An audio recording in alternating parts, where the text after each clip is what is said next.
Good morning, this is Tristan from 𝐤𝐤𝐿's Estate Agents, your local property expert for Princes Risborough and surrounding areas. And today I'm really privileged to be meeting Tim Voss, who's the owner of BSA Chesters, a local firm of surveyors.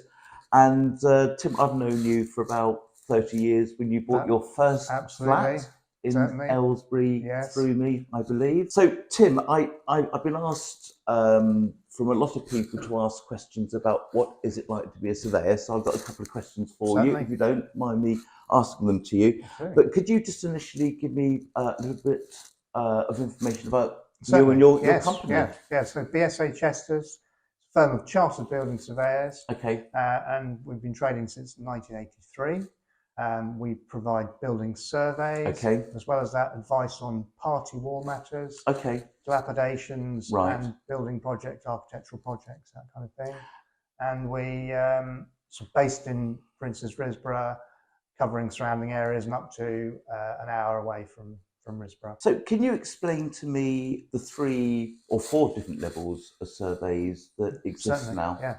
There's a mortgage lender's report, which is a common misconception that that's a report for the purchaser. It's not. It's for the lender alone. So we shouldn't rely upon that. And there are actually 3 purchase surveys in accordance with the RICS home survey standards, levels 1, 2 and 3. So level 1 is this entry level, gives a very simple overview of a modern property, the condition of a modern property. As a level 2, which I think the customers will know as a home buyers, and that is again for a more modern property. It's an overview, identifying defects, but not going into great depth about repairs. But if there's anything fundamentally wrong with the property, obviously it will be flagged up. That is correct. That is correct. And then there's the level 3, which people will know as the building survey. Or full building survey, or possibly a full structural survey.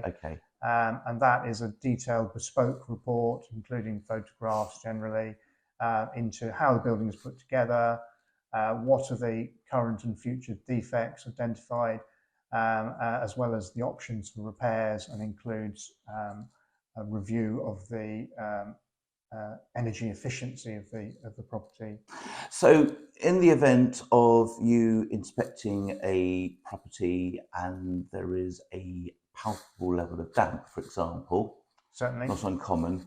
So as part of the level 3 survey, you would identify it, but would you then come up with a remedy as to what you'd need to do along with the costs as to what to do to in put it right? In terms of the survey, would go around with a moisture meter, identify the areas of problem, and we would then come in the report and advise on different remedies that could be undertaken to address that.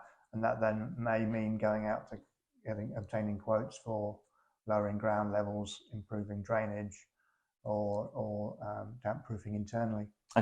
So again, going back to the level 3, if a property, and for example, an old thatched cottage, it's well known that they don't actually have foundations. Therefore, there's going to be a high level of moisture within the property. That's all part of the fabric of the house itself. Would you phrase your report along the lines of, well, there are areas of damp, but that's to be expected? In other words, would you treat the property from a degree of positivity? Certainly, absolutely. So you take a balance always in context. A modern property you'd expect to be bone dry. Older properties, they will want to breathe, and parts will be damp. That's to be expected. So how long would a level 3 survey take, assuming that it's a 2,000 square foot thatched cottage, for example? That could well take a full day on site, depending on how large and complicated it is. And what's the longest survey you ever undertaken on a property? Well, it was a large listed property, and also had annexes and outbuildings, so that was 2.5 days at the property. Wow. And finally, Tim, just as a rough guide, because I know that viewers would be very interested to know about this, I know it's very varied, but what's the approximate cost of a level 3 survey? So taking your example of the thatched cottage, you might be looking at £1,800 plus the VAT. for that sort of survey on a level 3 building survey. It just depends on the scale of the property. So what we would do is we'd ask you for the details. We ask the customers for the details of the property, and then we could look it up and give them a firm quote of exactly what's needed. And so normally ask them questions of what they want out of the survey, so we can make the report bespoke to their needs. It's quite refreshing to be prepared to work very much with the customer or the purchaser, and that's what it's all about. It comes back to service again, as always, doesn't it?